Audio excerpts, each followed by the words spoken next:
All right, today we're going to tackle one of the trickiest but most important parts of a level 6 apprenticeship, ethical leadership. And we're going to do that by following the story of an apprentice named Jody, as she goes from totally confused to completely confident in mastering the B2.2 behavior. So let's just start with a huge question, right? How do you lead? How do you influence people and set a standard when you don't actually have manager in your job title? That right there is the heart of the challenge for apprentices, and it's exactly what behavior B2.2 is all about. So, we're going to follow Jody's journey across 5 key stages. First, she's got to understand the challenge, then break down what it actually means. After that, she'll put it into action, prove it in her portfolio, and finally, absolutely smash her final assessment. Let's dive in.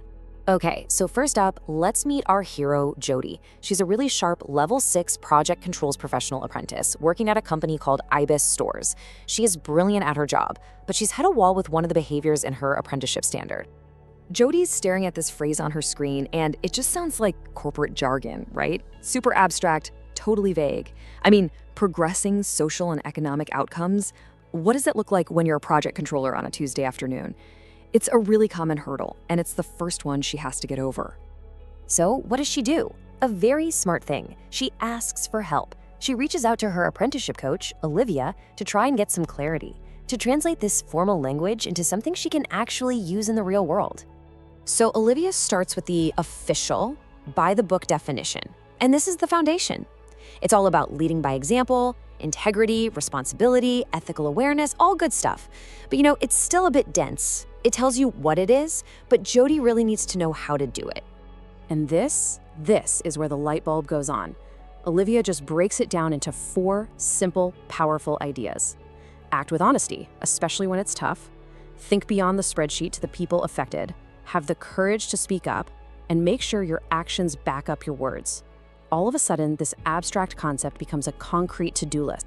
And here's the kicker for level 6. It's not just about you doing these things.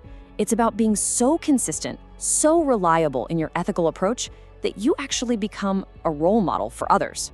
You start to influence the team's culture, not because you have authority, but because you have credibility. You are literally leading by example. Okay, so knowing the rules is one thing, but living them in the real world with real pressures, that's the next level. So Jody connects with her workplace mentor, Adam, and his whole job is to help her turn this theory into actual practice at IB Stores. So Adam throws her a curveball, a really realistic scenario. Imagine a senior colleague comes to you and says this: just tweak the numbers a bit. The pressure is real. It's that moment where your integrity is put to the test. So what do? And here you have it, the 2 paths. The unethical response on the left, it's easy in the moment, but it's a disaster waiting to happen. It completely erodes trust. But the B2.2 response, Jody's response, is to hold the line, present the facts, protect the company's integrity. It's the harder choice, for sure, but that's what leadership is. To help her build that leadership muscle, Adam lays out this really clear development path. It's a ladder. You start by learning the company values. Then you apply them in your daily work. Then you build the confidence to respectfully question things. And finally, you reflect on the ripple effect your actions have on others. And look, this isn't just some box-ticking exercise for an apprenticeship. This stuff matters, big time. As you can see, ethical leadership is the bedrock of trust in the company. It protects the organization's reputation, and it ensures projects are sustainable in the long run. Acting with integrity isn't just the nice thing to do, it's mission critical for business. So Jody's doing the work, she's living the behavior, but now she has to prove it. And this is where her line manager, Rita, steps in to show her exactly how to document all this growth in APTTM, her online apprenticeship portfolio. And Riddle gives her probably the single most important piece of advice you will ever get about your portfolio. Your evidence has to be authentic. It has to be about something you actually did. It can't be aspirational, about what you would do in a situation or what you believe in. Assessors need to see proof, not promises. Let's make this super clear. On the right, you've got weak evidence. It's vague, it's just an opinion. I believe in social responsibility. So what? But on the left, you've got strong evidence. It's a specific story about a real choice. It's backed up by feedback from her mentor. It's a record of an actual action. One is an opinion, the other is proof. So when Jody sits down to write her reflections for APTEM, Riddle gives her this killer formula. Always explain these 4 things: the context, what was going on; the decision, what did you do and why; the impact, what was the result; and the learning, how did this experience help you grow.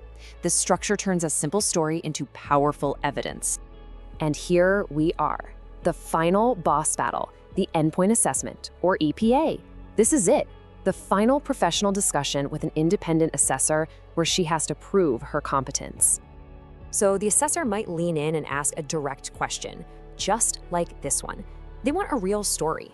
And because of this whole journey she's been on, Jody has the perfect example locked and loaded. And boom, just listen to this answer. It's flawless. She clearly states the situation, she explains her action, and she connects it directly to the positive result. She shows the ethical conflict, what she did about it professionally, and what the great outcome was. That, my friends, is a distinction-level answer. Okay, so the assessor might push a little harder now, go for a more strategic, big-picture question. This is to test her deeper understanding, her professional philosophy. And again, just a brilliant answer. Notice how she doesn't see ethics in business as a conflict. She sees them as connected. She understands that being responsible is smart business in the long run. This shows real maturity and a complete mastery of the B2.2 behavior. So there you have it. We've seen Jody's entire journey, from being baffled by jargon to confidently explaining her ethical leadership in a high-stakes assessment. She mastered this by breaking it down, putting it to work, and learning how to prove it. The only question left is, what's the first step you're going to take on your journey?